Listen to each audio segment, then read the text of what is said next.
Menteri Pendayagunaan Aparatur Negara dan Reformasi Birokrasi Asman Abnur membolehkan aparatur sipil negara yang hendak pulang kampung merayakan Hari Raya Idul Fitri menggunakan kendaraan dinas.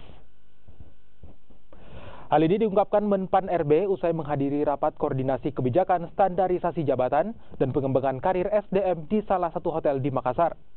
Kamis siang kemarin, aparatur sipil negara diperbolehkan menggunakan mobil dinas untuk mudik Lebaran tahun ini. Namun biaya perawatan kendaraan selama digunakan ditanggung sepenuhnya oleh pengguna dan tidak dibebankan ke kantor.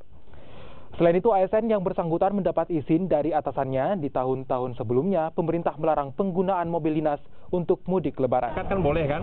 Masa ASN sendiri nggak boleh? Kan gitu.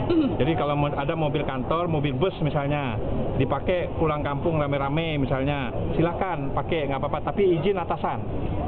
Kemudian biayanya nggak boleh dibebankan ke kantor, tapi harus dibiayai sendiri untuk iuran mereka. Gitu. Tapi KPK sama sekali melarang untuk itu, Pak. Apanya? Alasannya. Jadi kalau mobil dinas sama mana? Kalau dinas pimpinan Coba nanti saya cek nanti. Aturan yang dikeluarkan itu nanti saya cek.